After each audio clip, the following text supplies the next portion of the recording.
بسم اللہ الرحمن الرحیم۔ زیرو لینڈ کی تلاش، مصنف ابن صفی، عمران سیریز۔ پھر شاید جوزف کی آنکھ پہلے کھلی تھی اور اس نے ان دونوں کو جگایا تھا۔ شاید سورج طلوع ہو گیا تھا، لیکن اوپر چھائی ہوئی سب دھند کی وجہ سے اب بھی کھل کر اجالا نہیں پھیلا تھا۔ عمران نیچے وادی میں دیکھنے لگا۔ پوری وادی صاف نظر آ رہی تھی۔ وہ عمارت بھی دکھائی دے رہی تھی جس سے وہ فرار ہوئے تھے۔ دفتن وہ چونک پڑا، پھر دونوں ہاتھوں سے آنکھیں ملی اور دوبارہ وادی کی طرف متوجہ ہو گیا۔ جیمسن، ذرا میرے قریب آؤ، وہ مڑ کر بولا اور جیمسن اٹھ کر اس کے پاس پہنچ گیا۔ ذرا یہاں سے اس وادی کو دیکھو، کیا معلوم ہوتا ہے؟ مجھے تو کچھ بھی معلوم نہیں ہوتا جناب، اس کے علاوہ کہ یہ پہاڑوں سے گھری ہوئی ایک وادی ہے۔ پہاڑوں کے اس گھیراؤ نے مستح زمین کی کیا شکل بنا دی ہے؟ عمران نے پوچھا۔ اوہ ٹھہریے، ہاں کوئی پیٹرن بن تو رہا ہے۔ اوہ ٹھیک، مجھے تو ایسا معلوم ہوتا ہے جیسے کسی جانور کی مادہ اپنے بچے کو دودھ پلا رہی ہو، جیمسن نے کہا۔ گڈ، عمران اس کی پشت پر ہاتھ مار کر بولا۔ غور کرو، کیا وہ گدھی نہیں معلوم ہوتی؟ کمال ہے، واقعی ایسا معلوم ہوتا ہے جیسے کوئی گدھی اپنے بچے کو دودھ پلا رہی ہو، جیمسن بولا۔ بول دے سوف، عقب سے جوزف کی آواز آئی۔ ہائے، تم فرانسیسی بھی جانتے ہو؟ جیمسن پلٹ کر بولا۔ تم جیت گئے باس، تم نے معاملہ حل کر لیا۔ باس، اب میں مرنے کو بھی تیار ہوں، یہ مریخ ہرگز نہیں ہے۔ نازی مریخ پر کب پہنچے تھے؟ سب بکواس ہے۔ جیمسن حیرت سے آنکھیں پھاڑے جوزف کو دیکھے جا رہا تھا۔ کوئی بات نہیں، عمران ہاتھ ہلا کر بولا۔ اب میں نے فرار ہونے کا ارادہ ترک کر دیا ہے۔ میں کچھ نہیں سمجھا یور میجسٹی، جیمسن نے کہا۔ ہمیں اس عمارت کو تباہ کرنا پڑے گا۔ کیا تھپڑ مار مار کر گرائیں گے اسے؟ جیمسن نے کہا۔ اس سے پہلے بھی خالی ہاتھ بہت کچھ کر چکا ہوں، تم اس کی فکر مت کرو، عمران بولا۔ میرا خیال ہے کہ اس عمارت میں 250-300 افراد موجود ہیں اور ہم صرف 3 ہیں۔ جہاں 3 میں باس بھی شامل ہو، اسے کم از کم 1000 سے ضرب ضرور دے دیا کرو، جوزف نے کہا۔ اس عمارت پر حملہ کیے بغیر تو میں بے موت مارا جاؤں گا۔ یہ کیا بات ہوئی؟ جیمسن نے آنکھیں نکالی۔ اس لیے کہ اس عمارت کے علاوہ یہاں اور کہیں شراب نہیں مل سکتی، جوزف بولا۔ دوسری طرف بھی تو دیکھیں کہ اس طرف کیا ہے، عمران بولا۔ تم دونوں ادھر ہی ٹھہرو، نگاہ رکھنا کہ ان میں سے کوئی ادھر تو نہیں آتا۔ دوسری طرف پہنچنے میں قریباً 10 منٹ صرف ہوئے، لیکن دوسری جانب نیچے دیکھ بھی نہیں پایا تھا کہ کسی طیارے کا شور سنائی دیا۔ اس طرف چھپنے کے لیے بہت تیری جگہیں نظر آئیں۔ وہ بڑی پھرتی سے ایک دراڑ میں رینگ گیا۔ اسے یقین تھا کہ جوزف نے بھی اسی پناہ گاہ کو استعمال کیا ہوگا جس میں رات بسر کی تھی۔ طیارے کی آواز کی سمت کا تعین نہیں کر سکا تھا، ویسے اسے یقین تھا کہ اس کی اڑان فی الحال نیچی ہی ہوگی، لیکن اگر ویسا ہی طیارہ ہوا جیسا ان کے یہاں پہنچنے پر عمارت تک لائے جانے کے لیے استعمال ہوا تھا تو وہ کسی جگہ لینڈ بھی کر سکے گا۔ طیارے کی آواز دور ہوتی چلی گئی۔ شاید نیچی پرواز کے ذریعے ان کی تلاش جاری تھی۔ وہ پھر دراڑ سے نکلا۔ جوزف اور جیمسن کی فکر سر پر سوار ہو گئی، کہیں وہ دیکھ نہ لیے جائیں۔ ان کی پناہ گاہ انہیں چھپانے کے لیے ناکافی ہوگی۔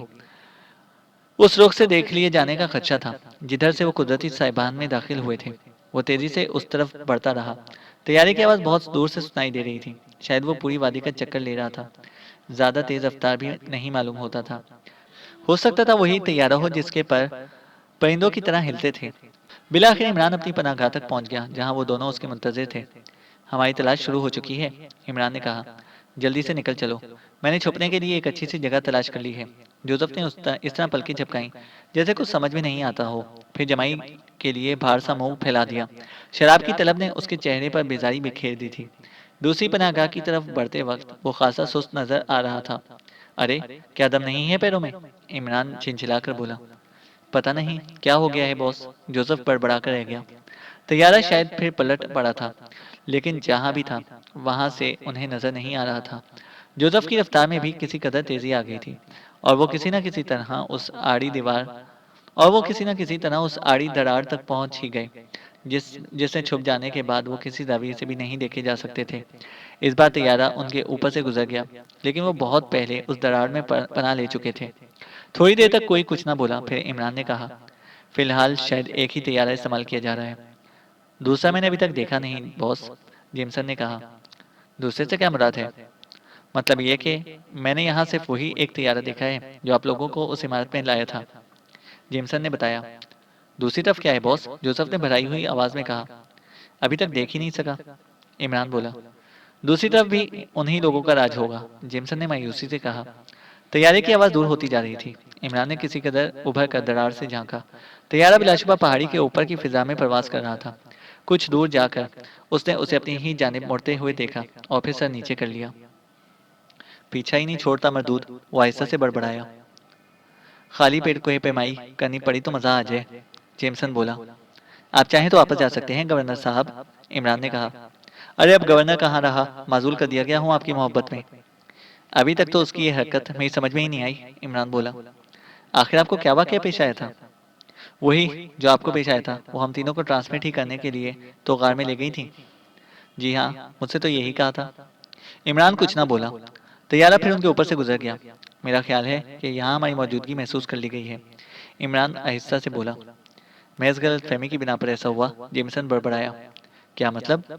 اگر وہ ہمیں مار ڈالنا چاہتے ہیں تو وہیں مار ڈالتے، غار میں پہنچانے کی کیا ضرورت تھی؟ اگر تمہیں معلوم ہو جائے کہ میں نے کیا کیا تھا تو تم اچھل پڑو گے، عمران نے کہا۔ تو بتائیے نا، گھر پہنچ کر اگر پہنچ سکے، عمران بولا۔ شاید بھوک کو مرنا بھی مقدر ہو چکا ہے، جیمسن ٹھنڈی سانس لے کر بولا۔ باس، میری بات سنو، جوزف کی آواز آئی، ساتھ ہی وہ ناک سے شوں شوں کی بھی کیے جا رہا تھا۔ تو بھی سنا دے جو کچھ سنانا چاہتا ہے۔ کہیں گوشت بھونا جا رہا ہے باس؟ اب بھی سو رہا ہے شاید۔ یقین کرو باس، میرے قریب چلے آؤ۔ عمران سینے کے بل رینگتا ہوا اس کی طرف بڑھنے لگا اور قریب پہنچنے پر اس کے بیان کی تصدیق ہو گئی۔ بلا شبہ کہیں قریب ہی گوشت بھونا جا رہا تھا۔ کچھ اور آگے بڑھا تو ہوا کا جھونکا بھی محسوس ہوا۔ اسے پلٹ کر انہیں بھی اسی جانب بڑھنے کا اشارہ کیا۔ ادھر جہاز نے عین ان کے اوپر چکر لگانا شروع کر دیا۔ پھر عمران اس جگہ پہنچ گیا جہاں سے ہوا کے جھونکے کے ساتھ بھنے ہوئے گوشت کی مہک لا رہے تھے۔ یہاں دراڑ کے اختتام نے کسی غار کے دہانے کی شکل اختیار کر لی تھی، اور اس پہاڑی سلسلے کے دوسری طرف کے مناظر یہاں سے صاف دکھائی دے رہے تھے۔ جہاز پھر دور چلا گیا تھا۔ وہ دیکھو باس، وہ ادھر کوئی بڑا جانور بھونا جا رہا ہے، جوزف نے آہستہ سے کہا۔ میں دیکھ رہا ہوں، اور یہ فوجی معلوم ہوتے ہیں، کئی خیمے بھی ہیں، کسی ملک کی سرحدی چوکی بھی ہو سکتی ہے۔ کس ملک کی؟ جیمسن نے یوں ہی رواداری میں سوال کیا۔ بڑی مشکل سے تو تم مریخ سے زمین پر آئے ہو، اب کچھ دن جغرافیہ پڑھو، خود ہی معلوم ہو جائے گا کہ کس ملک کی سرحد ہے۔ دیکھو باس، ادھر وہ سبز رنگ کی دھند بھی نہیں ہے، جوزف نے کہا۔ سبز رنگ کی دھند تو اس وادی کو فضائی جائزے سے بچائے رکھنے کے لیے قائم کی جاتی ہے۔ کتنے ہی جہاز اس کے اوپر سے گزر جاتے ہوں گے، اور بلندی سے یہ انہیں اس خطے کی ہریالی معلوم ہوتی ہوگی، عمران نے کہا۔ غالباً یہی چکر ہے، جیمسن سر ہلا کر بولا۔ لیکن سوال تو یہ ہے کہ ہم اس بھونے جانے والے جانور سے اپنا حصہ کس طرح حاصل کریں؟ یقین کے ساتھ نہیں کہا جا سکتا کہ تم اسے کھا بھی سکو گے یا نہیں، عمران نے کہا۔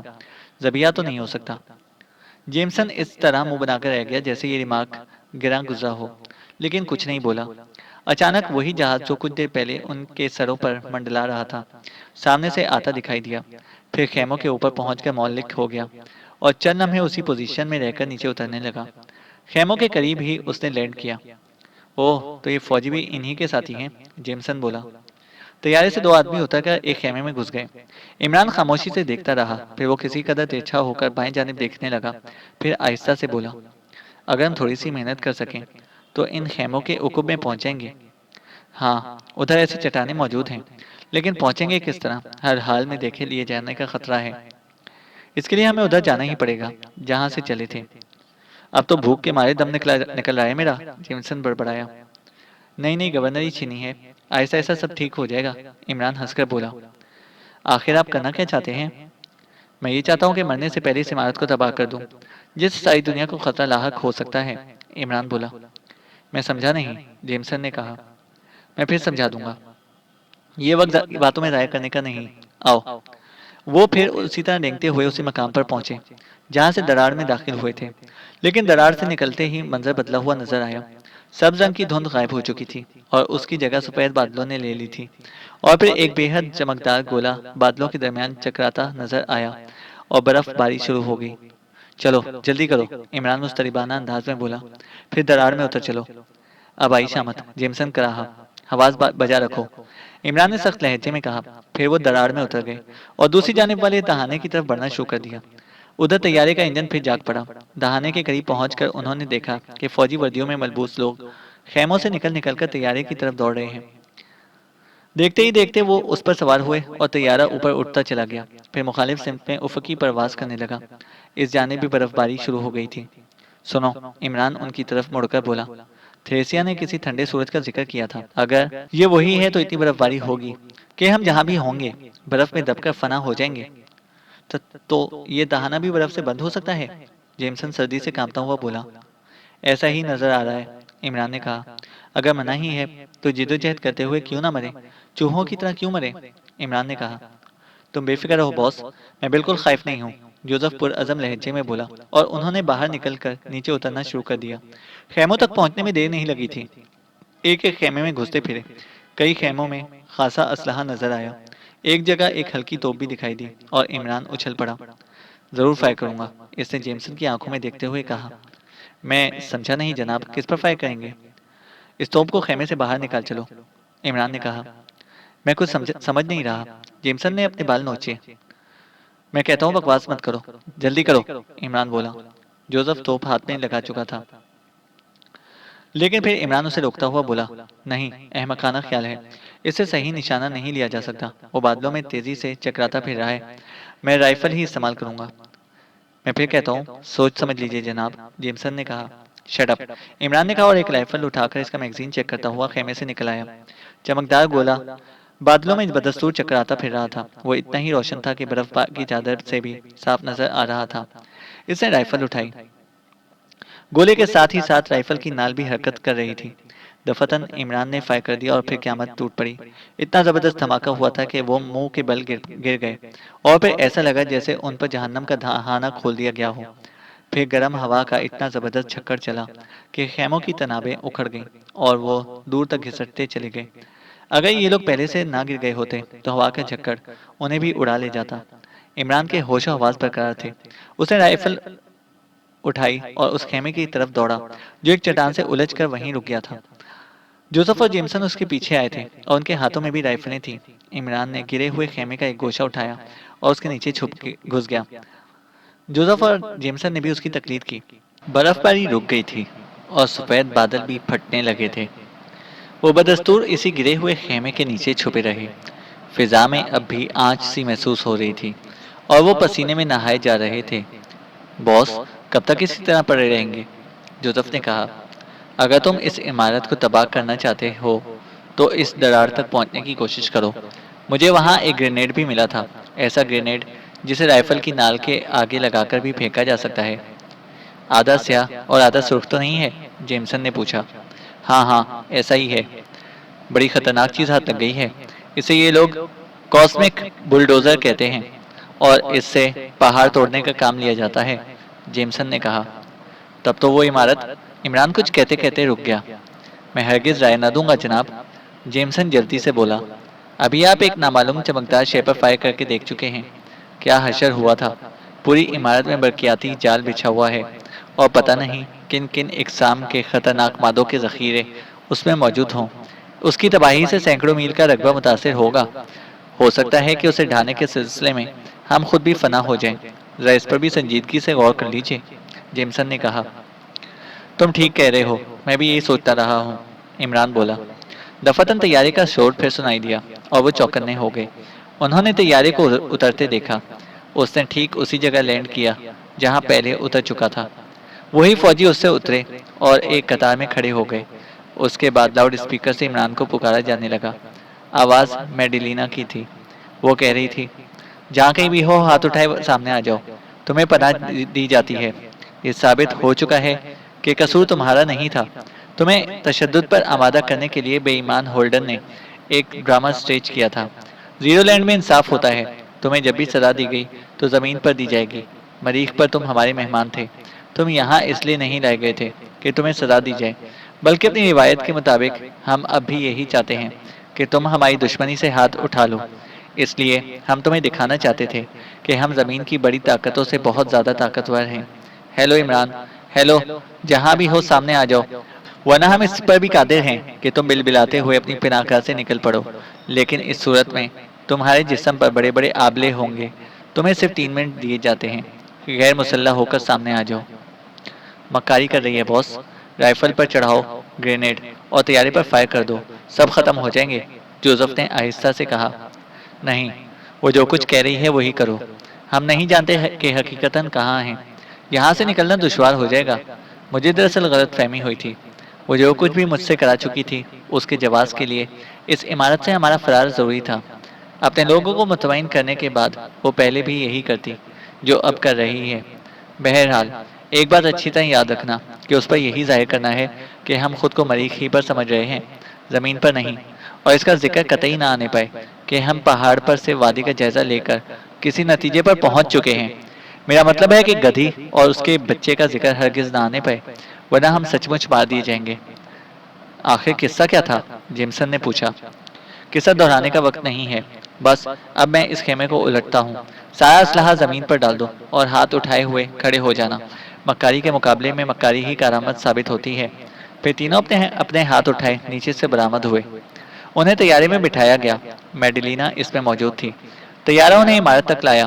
جوزف اور جیمسن کو اسی کمرے میں پہنچا دیا گیا جہاں ان کا قیام تھا، اور عمران کو تہہ خانے کے اسی ہال میں لے جایا گیا جس میں اس کے ہاتھوں 2 افراد کا خون ہوا تھا۔ لاشیں اب وہاں نہیں تھیں، البتہ وہ عورت دکھائی دی جسے ہولڈن والے ڈرامے میں شوہر کے ہاتھوں پٹنے والی عورت کا رول ادا کیا تھا۔ اس کے علاوہ 7-8 افراد اور بھی تھے۔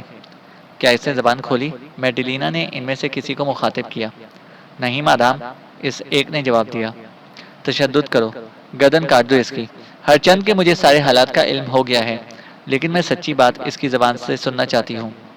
آپ سنیں گی مادام، اس آدمی نے کہا اور خنجر کھینچ کر عورت کی طرف جھپٹ پڑا۔ نہیں نہیں، وہ چیخنے لگی، لیکن اس نے اس کا ہاتھ پکڑ کر بڑی بے دردی سے جھٹکا دیا اور وہ فرش پر گر گئی۔ بتاتی ہوں، وہ بلبلائی۔ مسٹر ہولڈن اور میرے شوہر نے مجھے اس پر مجبور کیا تھا۔ مسٹر ہولڈن نے کہا تھا کہ یہ ایک ایسا مجرم ہے جسے مر جانا چاہیے، لیکن مادام T3B اس کی طرفدار ہیں، اس لیے اس کی سزائے موت کی توثیق نہیں کر رہی، لہٰذا ہمیں اس کے قتل کا جواز پیدا کرنا ہی ہوگا۔ سنا تم لوگوں نے؟ میڈیلینا دوسروں کی طرف ہاتھ اٹھا کر بولی۔ کیا یہ کھلی ہوئی غداری نہیں تھی؟ مادام T3B کو بدنام کرنے کی مذموم کوشش نہیں تھی؟ یقیناً تھی مادام، سب نے یک زبان ہو کر کہا۔ لیکن میں اس عورت کو معاف کرتی ہوں کیونکہ یہ اپنے شوہر کے دباؤ میں تھی، میڈیلینا بولی۔ ہمارا انصاف زندہ باد، انہوں نے نعرہ لگایا۔ عمران عجیب نظروں سے میڈیلینا کی طرف دیکھے جا رہا تھا۔ اب یہ اور اس کے ساتھی زمین پر واپس بھیج دیے جائیں گے، میڈیلینا نے کہا، اور وہ سب خاموش رہے۔ عورت پر تشدد کرنے والے نے اپنا خنجر نیام میں رکھ لیا تھا۔ میڈیلینا عمران کو ساتھ لیے ہوئے پھر اسی کمرے میں واپس آئی جہاں جوزف اور جیمسن تھے۔ عمران کو اس پر حیرت تھی کہ اس نے ابھی تک ٹھنڈے سورج کی تباہی کے بارے میں کچھ نہیں کہا تھا جس پر عمران نے فائر کیا تھا۔ اب تم لوگ زمین پر واپسی کے لیے تیار ہو جاؤ، میڈیلینا نے ان سے کہا۔ ہم تیار ہیں، عمران نے سنجیدگی سے کہا۔ خواہ مخواہ بات اتنی بڑھ گئی، میڈیلینا نے کہا، لیکن عمران کچھ نہ بولا۔ ہمیں کھانا اور شراب بھی چاہیے، جوزف بول پڑا۔ اس کا لہجہ بے حد غصیلا تھا۔ کھانا اور شراب فوراً مہیا کیے گئے۔ قریباً 2 گھنٹے بعد انہیں ایک عجیب سے کمپارٹمنٹ میں لے جا کر کرسیوں پر بٹھا دیا گیا۔ یہاں چاروں طرف کمپیوٹر مشینیں نصب تھیں اور ان کے چلنے کے شور سے کمپارٹمنٹ گونج رہا تھا۔ دفتن عمران نے ویسی ہی کیفیت محسوس کی جیسی آبدوز سے ٹرانسمٹ ہوتے وقت محسوس کی تھی، اور پھر وہ بالکل بے خبر ہو گیا۔ یہ بھی تو نہ دیکھ سکا کہ جوزف اور جیمسن کے ذرات کس طرح منتشر ہوئے تھے۔ دوبارہ ہوش آنے پر خود کو اسی لباس سمیت جس میں ٹرانسمٹ ہوا تھا ایک بستر پر پڑا پایا۔ قریب ہی 2 بستر اور بھی تھے جن پر جوزف اور جیمسن پڑے ہوئے تھے۔ وہ دونوں بہت زیادہ جھنجھوڑے جانے پر بیدار ہوئے تھے۔ ہر بستر کے قریب ایک سوٹ کیس بھی تھا۔ عمران نے اپنے بستر کے قریب والا سوٹ کیس کھولا۔ دوسری اشیاء کے اوپر ایک لفافہ رکھا ہوا نظر آیا جس پر اسی کا نام تحریر تھا، اور لفافے سے برآمد ہونے والی تحریر کے مطابق وہ اس وقت نیو یارک کی ایک عمارت میں تھے۔ سفر خرچ اور پاسپورٹ بھی سوٹ کیس ہی سے برآمد ہوئے۔ پاسپورٹ پر عمران ہی کی تصویر تھی، لیکن نام فرضی تھا۔ یہی سب کچھ ان دونوں کے سوٹ کیسوں سے بھی برآمد ہوئے تھے۔ خیر سے بدھو، عمران نے جیمسن کی آنکھوں میں دیکھتے ہوئے کہا، اور جیمسن تڑ سے بولا، نیو یارک آئے؟ باس، یہ تو بڑی اچھی بات ہے، ہمیں جلدی معلوم ہو جائے گا کہ کیپ کینیڈی میں برف باری ہوئی تھی یا نہیں، جوزف نے کہا۔ تو پھر اب کیا ارادہ ہے یور میجسٹری؟ جیمسن نے پوچھا۔ چپ چاپ گھر واپس چلیں گے، عمران بولا۔ یعنی آپ انہیں اصل واقعہ نہیں بتائیں گے؟ جیمسن نے کہا۔ میں براہ راست کچھ بھی نہ کروں گا، لیکن 4 ملکوں کے ان ذمہ دار افراد نے اس سلسلے میں میرا حوالہ ضرور دیا ہوگا، عمران بولا۔ یقیناً دیا ہوگا۔ لہٰذا اب تک ہماری حکومت سے رجوع کیا جا چکا ہوگا، اب میں صرف اپنی حکومت کو ایک مشورہ دوں گا۔ عمران نے کہا۔ وہ کیا؟ جیمسن بولا۔ میری حکومت بھی سودے بازی کرے گی۔ عمران نے کہا۔ میں سمجھا نہیں۔ ایٹمی ری پروسیسنگ پلانٹ۔ عمران طویل سانس لے کر بولا، بڑی طاقتیں نہیں چاہتی کہ ہم اپنے یہاں ایٹمی ری پروسیسنگ پلانٹ لگائیں۔ بہت خوب، جیمسن نے اظہار مسرت کیا۔ لہٰذا میں کیوں نہ چاہوں گا کہ وہ زیرو لینڈ کے ہاتھوں بلیک میل نہ ہوں۔ میں صرف اسی صورت میں ان کی مدد کروں گا جب انہی میں سے کوئی ہمیں ایٹمی پروسیسنگ پلانٹ لگانے میں مدد دینے پر تیار ہو جائے گا۔ عمران نے کہا۔ ہیئر ہیئر، جیمسن نے تالی بجائی اور جوزف نے بھی اس کا ساتھ دیا۔ ویسے میں نے محسوس کیا ہے کہ دال میں کچھ کالا ضرور ہے، جیمسن بائیں آنکھ دبا کر بولا۔ کیا مطلب؟ عمران نے آنکھیں نکالی۔ تھریسیا شاید آپ سے لو کرتی ہے، جیمسن بولا، اور مکڑیوں سے شادی کرا دینے پر تلی رہتی ہے، عمران بولا۔ اگر وہ روبوٹ تھا تو غضب کا تھا۔ ارے چہرہ دیکھ کر دل میں گدگدی ہونے لگتی تھی، جیمسن نے کہا۔ شٹ اپ یو جیمبو شمپ، لینگویج یور میجسٹی، جیمسن برا سا منہ بنا کر بولا۔ ٹھیک اسی وقت کسی نے دروازے پر دستک دی اور وہ متحیرانہ انداز میں ایک دوسرے کی طرف دیکھنے لگے۔ پھر عمران کھنکھار کر بولا، کم ان۔ دروازہ کھلا اور سب سے پہلے جس شخص پر ان کی نظریں پڑیں وہ راجر فرینکلن تھا۔ اس کے ساتھ 3 باوردی افراد اور بھی تھے۔ مسٹر عمران، خوش آمدید، فرینکلن مسافر کے لیے ہاتھ بڑھاتا ہوا بولا۔ اب مجھے تمہاری اہمیت کا علم ہوا ہے، اس لیے میں مریخ پر اپنے رویے کی معافی چاہتا ہوں۔ دونوں نے مسافہ کیا اور فرینکلن نے عمران سے ان تینوں افراد کا تعارف کرایا۔ یہ بری، بحری اور فضائی افواج کے 3 ذمہ دار آفیسر تھے۔ لیکن سوال تو یہ ہے کہ تمہیں یہاں ہماری موجودگی کا علم کیوں کر ہوا؟ عمران نے حیرت سے پوچھا۔ زیرو لینڈ سے پیغام موجود ہوا تھا کہ تم تینوں کو بھی زمین پر واپس بھیج دیا گیا ہے، اور یہ بھی بتایا گیا تھا کہ تم سے کہاں ملاقات ہو سکے گی، راجر نے کہا۔ تو سیدھے یہیں چلے آ رہے ہو؟ عمران نے پوچھا۔ ہم تو پچھلی رات سے یہیں ہیں، تمہیں جگانا مناسب نہیں سمجھا تھا۔ جب تمہاری آوازیں سنی تو دستک دی، راجر بولا۔ تو ہم واقعی نیو یارک میں ہیں؟ ہاں مسٹر عمران، اب تم ہمارے مہمان ہو، راجر نے کہا۔ شکریہ۔ اوہ، تو کیا یہ صحیح ہے کہ کیپ کینیڈی پر برف باری ہوئی تھی؟ ہاں بالکل درست ہے مسٹر عمران، راجر نے کہا۔ میڈیلینا نے مجھے مریخ پر ہی بتا دیا تھا کہ کیپ کینیڈی میں برف باری ہوئی ہے، اور اب وہ تمہارے ملک کو بلیک میل کر کے بجٹ کا 10واں حصہ حاصل کرے گی۔ ان لوگوں کا مطالبہ یہی ہے مسٹر عمران، سالانہ بجٹ کے 10ویں حصے کے برابر رقم، راجر بولا۔ پھر کیا ارادہ ہے؟ عمران نے سوال کیا۔ ارادوں کی بات حکومت جانے، میں تو اس لیے یہاں آیا ہوں کہ میری سرگزشت کی تصدیق ہو جائے۔ کیوں نہیں؟ بھلا تصدیق کیوں نہ کروں، جبکہ ہم ساتھ ہی ایک حیرت انگیز آبدوز میں سفر کر چکے ہیں، اور وہیں سے ہمارا ٹرانسپورٹیشن یا ٹرانسمیشن مریخ کے لیے ہوا تھا۔ اگر کہو تو پوری داستان دہرا دوں، عمران بولا۔ نہیں، اس کی ضرورت نہیں ہے مسٹر عمران، ایک آفیسر ہاتھ اٹھا کر بولا۔ میرا خیال ہے کہ ایک بار پہلے بھی زیرو لینڈ کے سلسلے میں ایک مہم میں ہمارے ساتھ حصہ لے چکے ہو۔ ہمارے ملک کی نمائندگی کیلی گراہم نے کی تھی، اور شاید تمہاری ہی وجہ سے ہم نے اس مہم میں کسی قدر کامیابی حاصل بھی کی تھی۔ شکریہ، لیکن مریخ تک پہنچنا میرے بس کی بات نہیں، عمران بولا۔ کیا تمہیں یقین ہے کہ تم مریخ سے ہی آئے ہو؟ اس کا مطلب یہ ہے کہ تمہیں یقین نہیں ہے جنرل، عمران نے کہا۔ مجھے یقین نہیں ہے، اس نے سخت لہجے میں کہا۔ اس کے باوجود بھی کہ دھمکی کے مطابق کیپ کینیڈی پر برف باری ہو چکی ہے، عمران نے پوچھا۔ اس قسم کی کوئی حرکت زمین ہی کے کسی حصے سے بھی ہو سکتی ہے، وہ جنرل بولا، لیکن شاید اس کا پتہ لگانا بھی محال ہو کہ زمین کے کس حصے سے ہوئی ہے، وہ بولا۔ بے شک دشوار ہے لیکن ناممکن نہیں۔ محکمہ موسمیات کے ایک آلے نے سمت کا تعین کر لیا ہے۔ یہ تو بڑی اچھی بات ہے۔ ویسے زیرو لینڈ تو زمین پر ہی پایا جاتا ہے۔ اب میں تم لوگوں کے کاغذات دیکھوں گا، فرینکلن نے کہا۔ گھر سے کاغذات لے کر نہیں نکلے تھے، عمران بولا۔ ان لوگوں نے ہمارے لیے پاسپورٹ کا انتظام ضرور کیا ہے، لیکن ان پر ہمارے صحیح نام درج نہیں ہیں۔ البتہ تصویریں ہماری ہی لگائی گئی ہیں۔ سفر خرچ بھی ہوگا؟ فرینکلن نے پوچھا۔ ہاں، سفر خرچ بھی ہے اور فردن فردن ہدایت نامے بھی، عمران نے کہا۔ بالکل یہی ساری چیزیں ہمارے ساتھ بھی تھیں، اور ہم برازیل کے شہر کیتو میں بیدار ہوئے تھے۔ برازیل کے نام پر عمران طویل سانس لے کر رہ گیا، اور جوزف اس کی شکل دیکھنے لگا۔ جنرل جس نے کیلی گراہم کا حوالہ دیا تھا، عمران سے بولا، صرف میں تم سے تنہائی میں کچھ باتیں کرنا چاہتا ہوں۔ ضرور ضرور، مس کیلی گراہم اب کہاں ہیں؟ عمران نے پوچھا۔ یورپ میں کہیں، وہ بولا۔ وہ عمران کو دوسرے کمرے میں لایا اور اسے بغور دیکھتا ہوا بولا، باؤل صوف کا کیا قصہ تھا؟ مسٹر عمران، اوہو تو اتنا پہنچ گئی، عمران نے کہا۔ اس میں کیا تھا؟ گدھی اور اس کا بچہ، عمران بولا۔ صرف اتنی سی بات پر اتنا بڑا ہنگامہ ہوا تھا، وہ جنرل بولا۔ کچھ بھی ہو، اسے ان لوگوں نے ضائع کر دیا تھا، آگ میں جلا دی گئی تھی، عمران نے کہا۔ کن لوگوں نے؟ انہی کے بارے میں چھان بین کر رہا تھا کہ افتاد پڑ گئی، عمران نے بتایا۔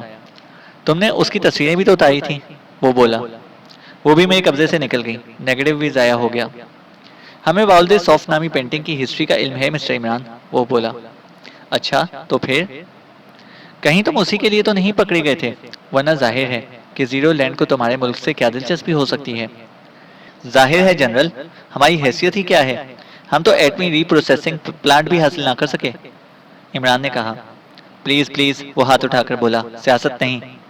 میں سیاست کیا جانوں، میں نے تو ایک عام سی بات کہی ہے، عمران نے کہا۔ فی الحال تم ہمارے مہمان رہو گے، جنرل بولا۔ مہمان یا قیدی؟ عمران نے پوچھا۔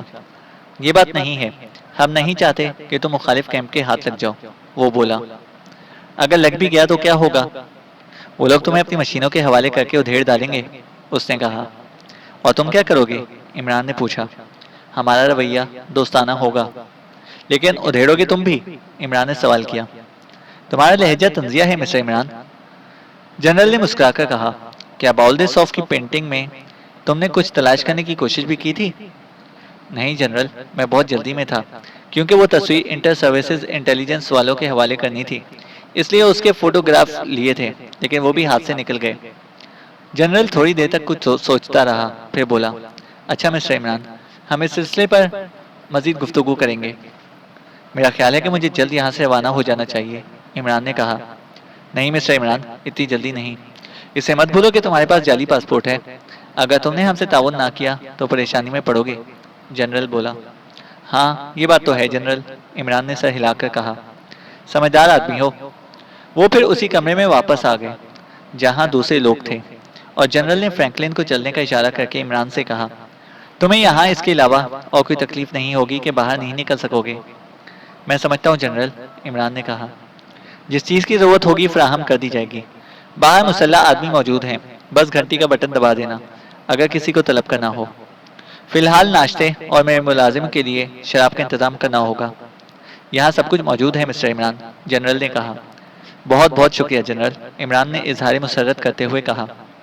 ان کے چلے جانے کے بعد عمران نے اپنے ساتھیوں کو خاموشی رہنے کا اشارہ کیا، اور پھر کاغذ پینسل نکال کر تحریر کے ذریعے انہیں سمجھانے کی کوشش کی کہ وہ زیرو لینڈ، باؤل صوف یا مریخ کے بارے میں کوئی بات نہ کریں۔ عمارت بکڈ معلوم ہوتی ہے، ہماری گفتگو دوسروں تک ضرور پہنچے گی، اور اب ہمیں خود کو قیدی ہی تصور کرنا چاہیے، کیونکہ ہمارے پاسپورٹ جعلی ہیں۔ جیمسن نے بہت برا سا منہ بنایا، اور جوزف نے کہا، تو پھر باس، میں بوتلیں تلاش کروں؟ ضرور ضرور، اور میرے لیے کھانا بھی، کیونکہ میں بوتلیں نہیں چبا سکتا۔ ہائے، ایک ہوسٹس بھی تو ہونی چاہیے تھی، جیمسن کراہا۔ تم نے بھی اپنی خواہش کا اظہار کیوں نہیں کر دیا تھا؟ عمران نے بولا۔ بٹن دبا کر بلاؤں کسی کو؟ کوشش کرو۔ جیمسن نے گھنٹی کا بٹن دبایا اور بائیں آنکھ دبا کر مسکرانے لگا۔ تھوڑی دیر بعد ایک مسلح آدمی نے کمرے میں داخل ہو کر انہیں استفہامیہ انداز سے دیکھا۔ ہمیں بتایا گیا ہے کہ جو کچھ بھی ہم طلب کریں گے مہیا کیا جائے گا، ہم مہمان ہیں نا؟ جیمسن نے پوچھا۔ جی ہاں، فرمائیے۔ ایک خوبصورت سی ہوسٹس چاہیے۔ ضرور ضرور، لیکن تھوڑا سا وقت لگے گا۔ وہ چلا گیا اور عمران جیمسن کو گھورتا ہوا بولا، گورنری نے تمہیں بالکل چوپٹ کر دیا، تم تو بے حد خوش قسم کے آدمی ہوا کرتے تھے۔ مجھے یکسانیت پسند نہیں ہے یور میجسٹی، جیمسن نے کہا۔ خیر خیر، عمران ہاتھ ہلاتا ہوا بولا۔ جوزف نے کچھ دیر بعد آ کر اطلاع دی کہ انڈے فرائی ہو گئے ہیں اور کافی کا پانی ابلنے ہی والا ہے۔ اس دوران میں اس نے شراب کی بوتلیں اور باورچی خانہ تلاش کر لیا تھا۔ ناشتے سے فارغ ہو کر وہ پھر اونگنے لگے، اور اسی غنودگی کے عالم میں عمران سوچ رہا تھا کہ بہت برے پھنسے۔ تھریسیا نے ایک بار پھر اسے استعمال کر ڈالا تھا۔ اب اگر ان لوگوں نے اسے کنفیشن چیئر پر بٹھا دیا تو سب کچھ اگلوا لیں گے، لیکن وہ اپنی حکومت کے علم میں لائے بغیر براہ راست کسی کو کوئی اطلاع نہیں دے سکتا تھا، تو پھر اسے کیا کرنا چاہیے؟ وہ لوگ اسے قانوناً روک سکتے تھے، کیونکہ وہ ان کے ملک میں مقیم تھا اور پاسپورٹ جعلی تھے۔ جنرل اپنی دھمکی کو عملی جامہ بھی پہنا سکتا تھا۔ وہ اٹھ گیا اور گھوم کر پھر عمارت کا جائزہ لینے لگا۔ عمارت سے باہر قدم نکالنے کی ممانعت کر دی گئی تھی اور باہر ان کی نگرانی کے لیے مسلح افراد موجود تھے، لیکن وہ عمران ہی کیا جو تھک ہار کر بیٹھ جاتا۔ مسلسل اسی تگ و دو میں لگا رہا کہ کسی طرح فرار کی کوئی راہ نظر آ جائے۔ اسی دوران میں اسے صدر دروازہ کھلنے کی آواز سنی اور پھر پیروں کی چاپ بھی سنائی دی۔ جیمسن کی خواہش پوری کر دی گئی تھی، یعنی ان کی میزبان آ گئی تھی۔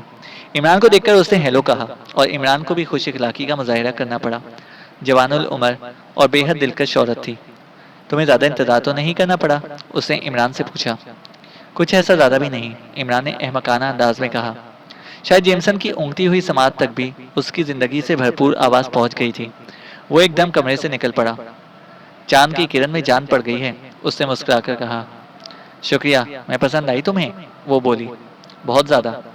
تیسرا کہاں ہے؟ مجھے بتایا گیا تھا کہ 3 مہمان ہیں، اس نے پوچھا۔ مہمان تو بس مجھے ہی سمجھو، بقیہ دونوں خود کفیل ہیں، جیمسن نے کہا۔ یہ کیا بات ہوئی؟ وہ بولی۔ سے میری فرمائش پر تمہیں بلایا گیا ہے، جیمسن نے کہا۔ تمہارا وزن کتنا ہے؟ عورت نے پوچھا۔ پہلے تم اپنا نام بتاؤ، جیمسن نے پوچھا۔ اسلا، اور تم؟ میں جیمسن ہوں۔ اور یہ؟ اس نے عمران کی طرف دیکھ کر پوچھا۔ His majesty the king of جھاپک لینڈ، جیمسن نے کہا اور اردو میں عمران سے بولا۔ آپ نے تو چپ سادھ لی ہے۔ ہائے، کیا چیز بھجوائی ہے کمبختوں نے؟ چبے، ارسلا نے بے ساختہ اردو میں کہا اور عمران اچھل پڑا اور جیمسن کا چہرہ تو دھواں دھواں ہو گیا تھا۔ کیا مطلب؟ وہ ہکلایا۔ میں نے کہا تمہیں آگاہ کر دوں کہ اردو بھی جانتی ہوں، ورنہ کہیں تم مادر پدر آزاد نہ ہو جاؤ۔ اوفو، اتنی با محاورہ اردو، جیمسن آنکھیں پھاڑ کر بولا۔ چلو کھسکو یہاں سے، عمران ہاتھ ہلا کر بولا۔ ہم ضروری باتیں کریں گے۔ آپ مجھ سے کہہ رہے ہیں؟ جیمسن حیرت سے بولا۔ ہاں، تم سے کہہ رہا ہوں، کمرے میں جاؤ، عمران سخت لہجے میں بولا۔ جیمسن اسے عجیب سی نظروں سے دیکھتا ہوا کمرے میں چلا گیا اور عمران نے ارسلا سے کہا، یہ تم کیا کرتی پھر رہی ہو؟ بے فکر رہو، بحفاظت اپنے گھر پہنچ جاؤ گے۔ مصلحتاً تمہیں ان کے حوالے کیا گیا تھا، ورنہ تم بھی وہیں پہنچائے جاتے جہاں ان چاروں کو پہنچایا گیا تھا۔ میرا خیال ہے کہ یہ عمارت بکڈ ہے، ہماری آوازیں ان تک پہنچ رہی ہوں گی۔ میری موجودگی میں یہ ناممکن ہے۔ پھر کہتی ہوں کہ ان کی ترقی ہمارے مقابلے میں بچوں کے کھیل سے زیادہ وقت نہیں رکھتی، ارسلا نے جواب دیا۔ وہ تو میں دیکھ ہی رہا ہوں، لیکن اب وہ مصلحت بھی بیان کر دو جس کے تحت تم نے ہمیں ان کے حوالے کر دیا تھا، عمران نے پوچھا۔ میں صرف یہ معلوم کرنا چاہتی تھی کہ یہ تم سے باولد صوف کے حوالے سے تو گفتگو نہیں کرتے، کیونکہ تمہارے ہی ملک سے اس کا غلغلہ بلند ہوا تھا۔ اچھا، تو پھر؟ عمران نے پوچھا۔ میں نے ان کی اور تمہاری گفتگو کا ایک ایک لفظ سنا ہے، کیونکہ تمہارے کوٹ کے کالر کے اندر ہمارا بگ موجود ہے۔ تم نے اس بار مجھے کسی کھلونے کی طرح استعمال کیا ہے، اسے یاد رکھنا، اور میں بھی یاد رکھوں گا، عمران بولا۔ مجھے خوشی ہے کہ تم نے انہیں باولد صوف کے بارے میں کچھ نہیں بتایا، ارسلا نے کہا۔ میں کچھ جانتا ہی نہیں، عمران بولا۔ بہت کچھ جانتے ہو۔ اگر میں نے آج ہی تم لوگوں کو یہاں سے ہٹا نہ دیا تو وہ تم پر 3rd ڈگری آزمائیں گے، اس نے جواب دیا۔ دیکھا جائے گا۔ تم مجھے کیا سمجھتی ہو؟ عمران نے کہا۔ کنفیشن چیئر پر آدمی صرف سچ بول سکتا ہے، اس نے کہا۔ ہاں، یہ بات تو ہے، اور تم یہاں میرے منہ میں ٹکیاں ڈالنے سے رہی، عمران نے کہا۔ وہ سب ڈھونگ تھا، تم خود ہی اس کی وضاحت بھی کر چکے ہو، کنفیشن چیئر سے بچاؤ کی کوئی صورت نہیں ہوتی، اس نے جواب دیا۔ پھر ہمارے یہاں سے نکلنے کی کیا صورت ہوگی؟ عمران نے پوچھا۔ ایک جنرل پھر آئے گا اور تم لوگوں کو اپنے ساتھ باہر لے جائے گا، پھر ایک چارٹر طیارے سے تم سڈنی پہنچو گے، وہاں سے بآسانی اپنے ملک تک پہنچ سکو گے۔ اس بار دوسرے پاسپورٹ تمہارے ساتھ ہوں گے، وہ تینوں پاسپورٹ واپس کر دو۔ میں تو کہتا ہوں کہ تم مجھے پھر مریخی کے لیے ٹرانسمٹ کر دو۔ جب سے میرے ملک میں کیسٹ پلیئرز کی بھرمار ہوئی ہے، جی سے گزر جانے کو دل چاہتا ہے۔ جس گھر میں بھی قدم رکھو، کسی جان یا کسی جہاں کی ری سنائی دینے لگتی ہے، عمران نے کہا۔ اپنے ہی گھر میں پڑے رہا کرو، وہ اس کی آنکھوں میں دیکھتی ہوئی مسکرائی۔ اپنا تو کوئی گھر ہی نہیں ہے، عمران نے کہا۔ تم آخر کب آدمی بنو گے، عمران؟ دفتن وہ بے حد مغموم لہجے میں بولی۔ ابھی ارتقاء کا عمل اس دور میں داخل نہیں ہوا جہاں مجھ جیسے افراد آدمی بن سکیں، عمران نے کہا۔ کیا میں تمہیں کبھی یاد آتی ہوں؟ اس نے کہا۔ کیوں نہیں؟ جب عرصے تک کوئی بیوقوف بنانے والا نہیں ملتا تو تم بہت یاد آتی ہو، عمران بولا۔ مجبوری تھی عمران ڈیئر، تمہارے علاوہ میرا یہ کام کوئی اور نہیں کر سکتا تھا، ارسلا نے جواب دیا۔ تو کیا واقعی تم لوگ میرے لیے سزائے موت تجویز کر چکے ہو؟ عمران بولا۔ یہ حقیقت ہے، لیکن اس میں میرا ہاتھ نہیں ہے۔ کیا مجھے بچا کر تم اپنے کوس سے غداری نہیں کر رہی؟ ہرگز نہیں، یہ محض انداز فکر کا فرق ہے۔ تم زندہ رہ کر ہمارے لیے بہت کچھ کر سکتے ہو، میں جانتی ہوں تم کبھی نہ کبھی ہماری طرف کا رخ ضرور کرو گے۔ ٹھیک ہے، انتظار کرو، عمران نے کہا۔ میں انتظار ہی تو کر رہی ہوں۔ تو ہم یہاں سے کب روانہ ہوں گے؟ عمران نے پوچھا۔ ٹھیک 1 گھنٹے بعد، وہ گھڑی دیکھتی ہوئی بولی۔ لیکن اس کی طرف سے ہوشیار رہنا کہ کہیں دوسرے کیمپ کے ہتھے نہ چڑھ جاؤ، اس نے کہا۔ میں دیکھوں گا، عمران بولا۔ وہ پاسپورٹ مجھے دے دو، اور دوسرے پاسپورٹ تمہیں اسی جنرل سے مل جائیں گے جو تمہیں لینے کے لیے آئے گا، ارسلا نے جواب دیا۔ لیکن تم اس بحروپ میں کیسے آئیں؟ عمران نے پوچھا۔ میں اسی عورت کے میک اپ میں ہوں جو یہاں بھجوانے کے لیے منتخب کی گئی تھی، لیکن یہاں نہیں پہنچ سکی، اس نے کہا۔ تمہاری اصلی صورت دیکھنے کو ترس گیا ہوں، عمران بولا۔ اگر کبھی میرے ہو سکے تو ضرور دیکھو گے، اس نے کہا۔ تمہارا ہونے کے لیے مجھے میٹرک کا امتحان تو نہیں دینا پڑے گا، عمران نے کہا۔ بس چپ رہو، وہ بیزاری سے بولی اور دوسری طرف دیکھنے لگی۔ عمران شرارت آمیز مسکراہٹ کے ساتھ اس کی طرف دیکھے جا رہا تھا۔ چینل کو سبسکرائب کریں اور بیل آئیکن کو پریس کریں تاکہ ہماری ہر اپڈیٹ آپ کو بر وقت مل سکے۔